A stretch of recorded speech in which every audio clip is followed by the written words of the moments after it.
The Acumatica Manufacturing Edition has a variety of different manufacturing modules. The core modules are bill of material, production order, and MRP. There's a couple of additional modules, one being Product Configurator, to where you can actually go out and create features and options to where you can have a pick and choose from within the sales orders and within the customer management opportunities screen. So we're going to take a look at the configurator. Within the configuration maintenance screen, you can have different revisions for the configuration. You can have different statuses for the configuration, so you can have it being pending as you're working on it. Once you've approved it, then you change that to active. And then for whatever reason, if you need to make a change to a new revision, or if you no longer want this configuration, you can make that inactive. Also within here, it's attached to a bill of material. Within the bill of material, it's primarily attached to a routing. Now you can have materials associated with this that you do not have to pick and choose. So they could be standard materials that you always need whenever you make this particular item, and then have features and options on top of that. Within the features, so I have 3 different feature groups, of which down below I have my options per feature group. Now within here, if I change to a different feature, these are my different options for that feature.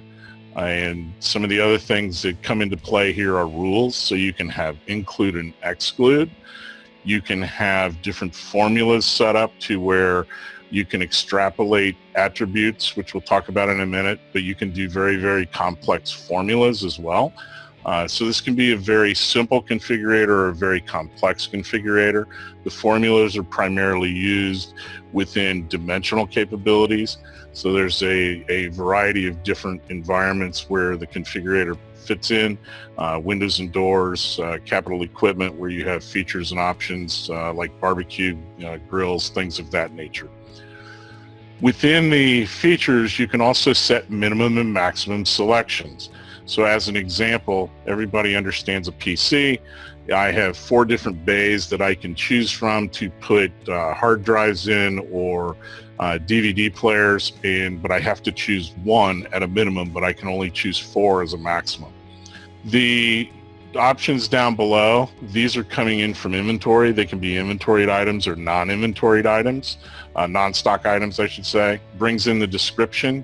You can actually, as we talked about, have formulas associated with this. It brings in the unit of measure, and you can specify which operation on that bill of material that you want this particular option to appear on. Again, you can have minimums, maximums, lot quantities as well. You can backflush these materials or issue them, and then you can bring them in from a different warehouse and location as well. You can have additional price factors, so as the configurator rolls up the cost and price, you can have different price factors based on the material. So if one particular option costs $50 more, when I choose that, it's going to add that additional $50 to the price. Within the attributes, these are free-form attributes that you can actually create, and within here you can make these either required or not, and then you can give default values or not as well. So you'll notice down at the bottom I have 2. I need to specify a length and a width when I actually go through my choices. You can also set what's called configuration keys. So as I go through different configurations, I'm going to still see this AM shower kit as my inventory item, but I could have different keys that allows me to do quick entry, as well as take into account within reporting and capabilities like that. Within the pricing, the roll-up of this, I can either do children, I can do the parent, I can do all, and then I can calculate this either after each selection or upon the ending of the configuration. Also within here, you can actually do a test configuration. You can set this as a default for this particular item, and then I can also copy different configurations as a starting point. So if I actually go into the test configuration mode, you'll notice that my attributes appear. I'm required to put in my length and width of this particular configuration, and I'm going to put this as 20 by 20, and then I have the capability to do my options. So if you remember when we went through a minute ago, my features and options, so my feature is the shower tray, and I have these options. So I can come in and pick the option. You'll notice that this turned green at the top. So it's run through the rules and it's accepted that as an option. My floor glass, I have the capability to pick 2. If I had an included or an exclude on here, if I had based on a prior selection, I need to exclude 2 additional options within a feature group. I'm only going to see the options that apply.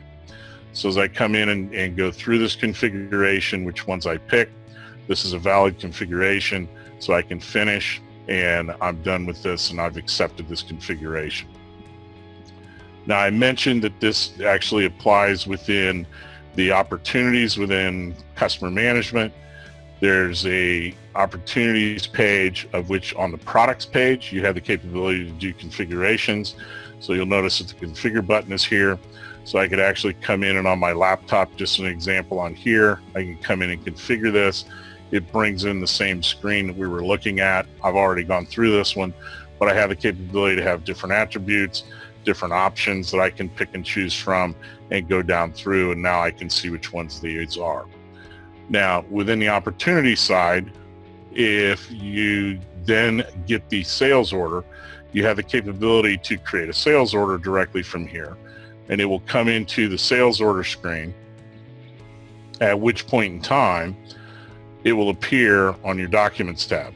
So here's my shower kit that I was doing earlier. You'll notice that now I have a configure button on this. It's the exact same functionality that we just looked at. It brings in the capability of making these selections. Now, when you copy it in, it will actually copy the actual configuration. So there's no going back through the configuration if you don't need to make any changes. Then once I've done this and completed the configuration, then I have the capability to come out and create a production order directly from this. Once it goes to the production side, it will only have the features and options associated with that production order. So it's a true configured to order product at the end.